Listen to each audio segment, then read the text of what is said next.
Welcome back to another interesting tutorial about Google AI Studio. If you have been using Google AI Studio for a very long time or you are new to it, here is an incredible new features that has to do with Nano Banana. Recently, Google just integrated Nano Banana into Google AI Studio. You can explore everything from AI Studio without install extra app in order to use Nano Banana all for free.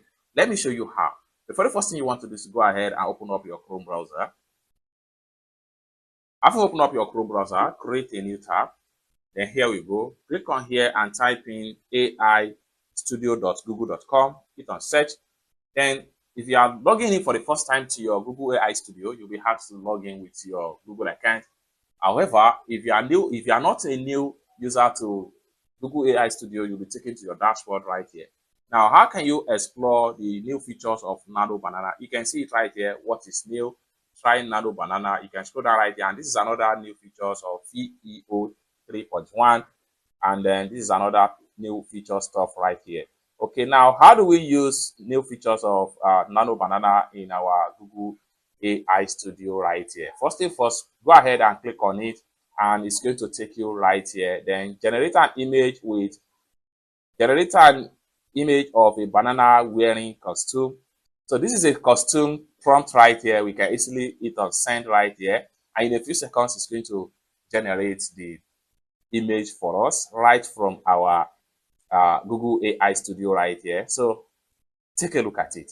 It's that simple. Now, if you want to download this image, simply click on it and then go ahead and click and hold down.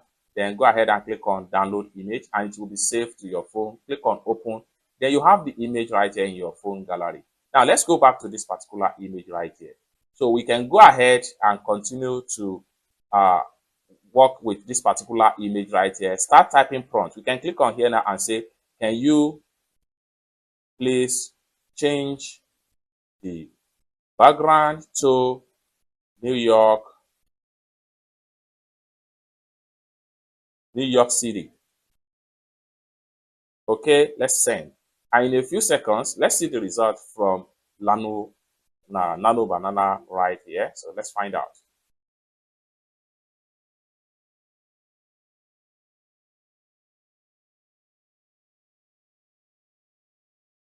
So here you go. Now you have a New York City background right here with your Nano Banana image generator right here. Mind you, each time you are creating an image, you are taking some of your token right here, and these are token. At the time of making this video, this is the token I have right here. Immediately you access your token, it will be hard to prompt to a pro version of Nano Banana in your Google AI Studio. It's that simple. For more tutorial tips and tricks on how best to use your AI Studio and Nano Banana, consider to subscribe. Thank you so much for watching, and I hope to see you in my next video. Peace.